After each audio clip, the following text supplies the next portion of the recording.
In a village, there was a large hermitage where a renowned Buddhist monk named Gautama Buddha lived. One of his disciples in the hermitage had a habit of talking excessively. He would constantly chatter, and when he went to collect donations, he would bring back new stories from every house and share them with the other disciples in the ashram. He used to be quite shady, talking smack about one disciple to another, while pretending to be holier than thou in front of everyone else. He'd constantly pat himself on the back and try so hard to prove that he was the smartest and best among all the Buddhist monks. In his mind, he saw himself as superior to everyone else, bragging about coming from a wealthy family and how he could have had an easy life if he wanted. But instead, he claimed his sacrifice was greater than anyone else's because he left it all behind in search of truth and self-discovery. Quite the self-proclaimed hero, huh?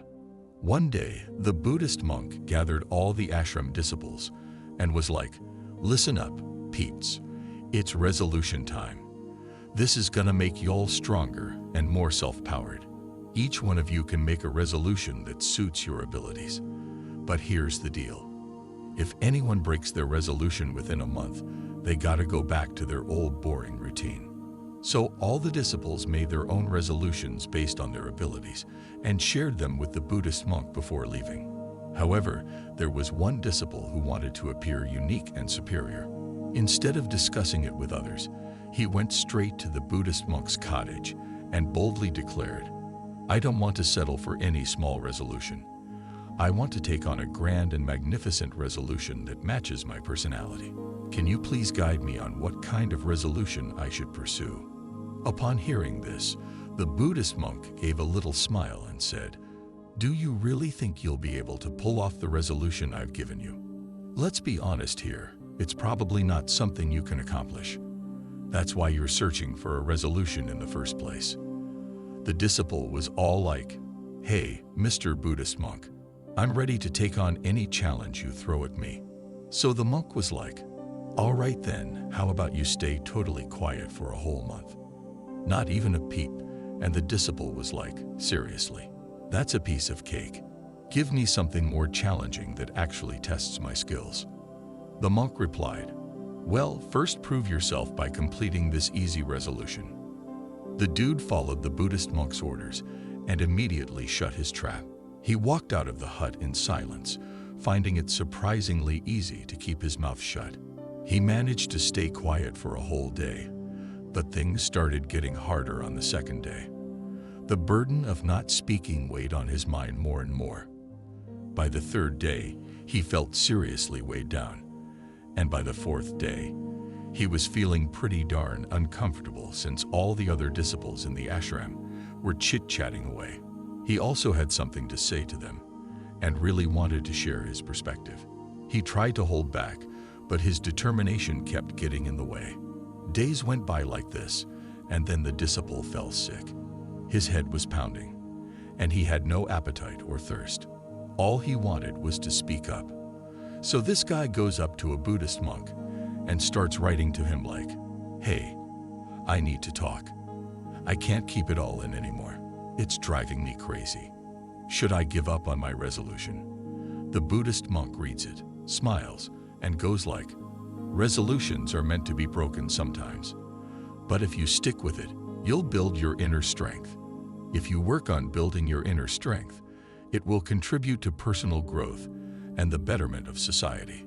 It's up to you whether you want to make a resolution and stick to it or break it.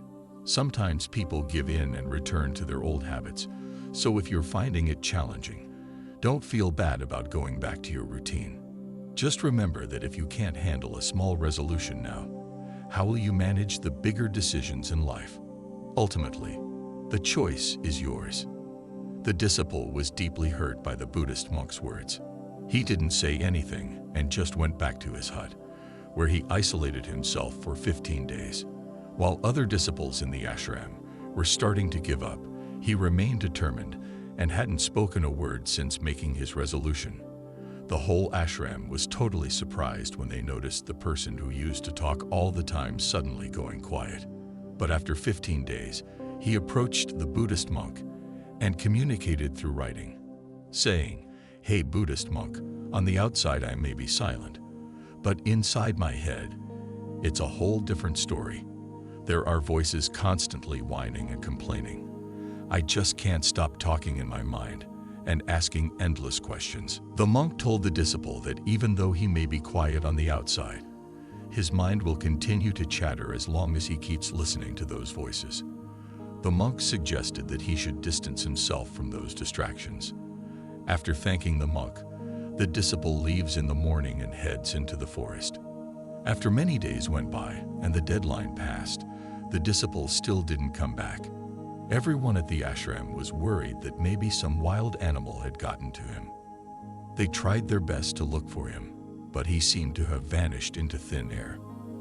The other disciples thought he must have become a snack for some hungry beasts, but the Buddhist monk had a different perspective on things.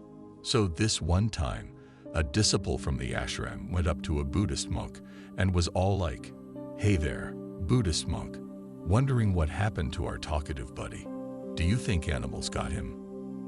And the monk was like, "Well, maybe he became animal food, or who knows, maybe he found what he was looking for." Then the disciple asked if talking too much is really that bad. The wise monk replied with this gem, "You know, being human means it's pretty tough to keep our mouths shut. We humans have this habit of always wanting to talk, even when it's not really necessary, or when it could get us into trouble. A lot of our problems arise from talking too much. You know, those never-ending family fights and conflicts. Yeah, they're often caused by all that pointless chit-chat we engage in. We all want to be heard, but we forget to listen to others. Instead, we get caught up in trying to prove our point and convince everyone that we're right. And guess what? That just creates more confusion and hard feelings between us. We often find ourselves trapped in a cycle of speaking without truly listening, and it's something that persists throughout our lives. Unfortunately, this habit causes a lot of stress and misunderstandings that could easily be avoided. The real tragedy is that we end up wasting our time, missing out on meaningful experiences and precious moments that could bring us joy. And for what? Nothing. It all becomes futile and goes to waste.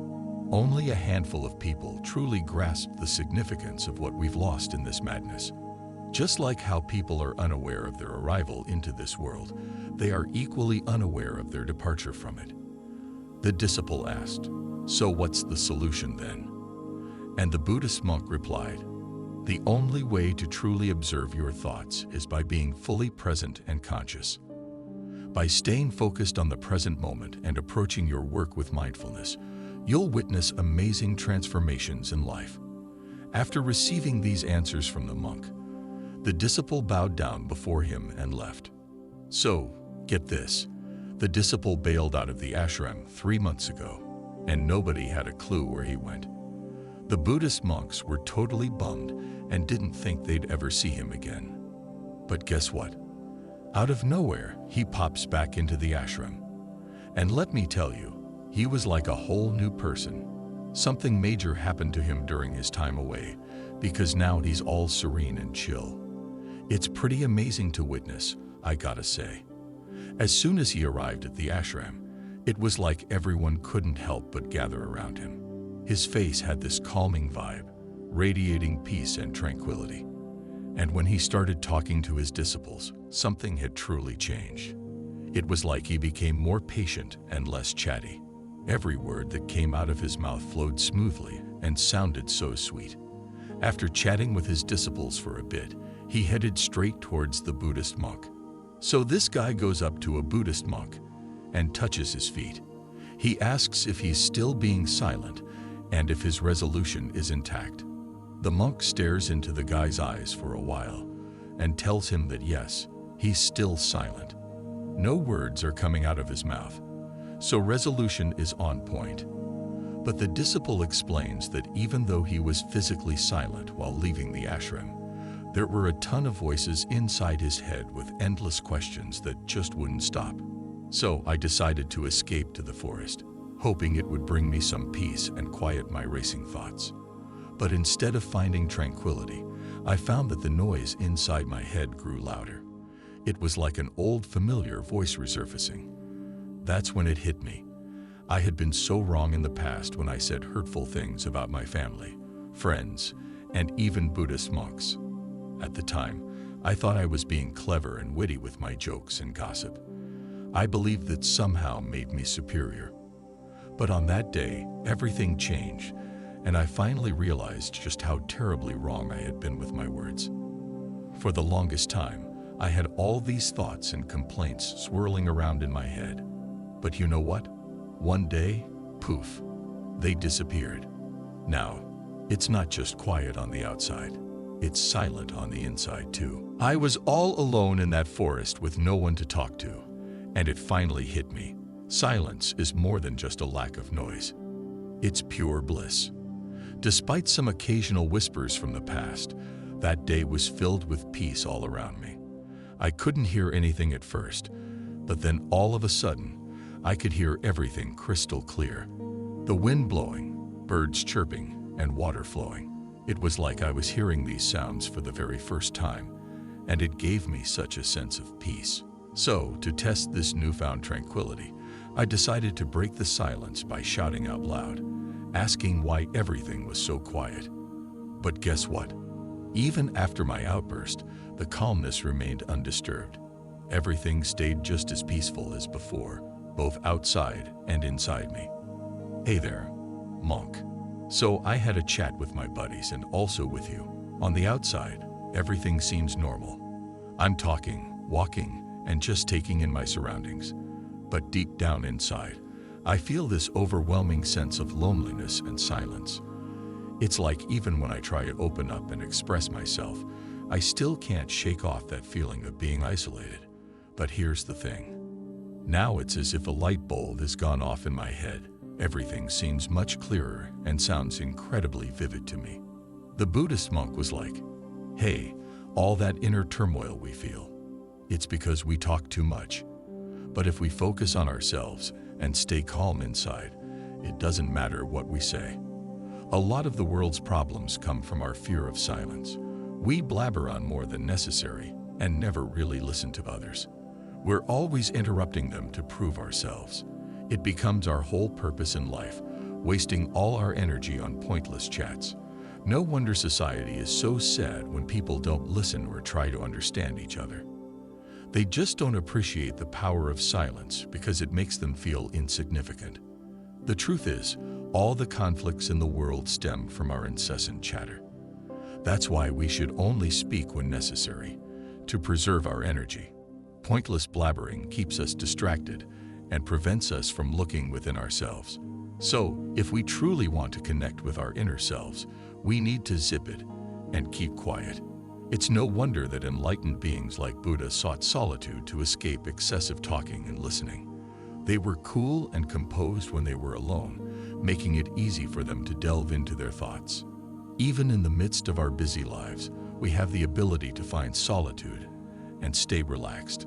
But it requires us to save our energy instead of wasting it on meaningless chatter.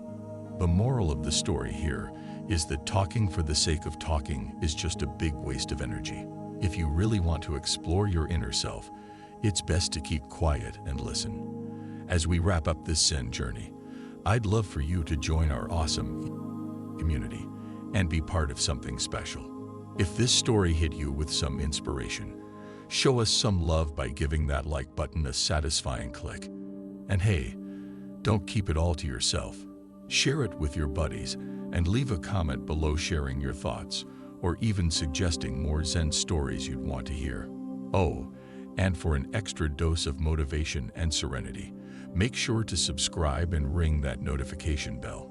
Your engagement keeps us going on this journey of wisdom and enlightenment. Thanks for walking the path with us.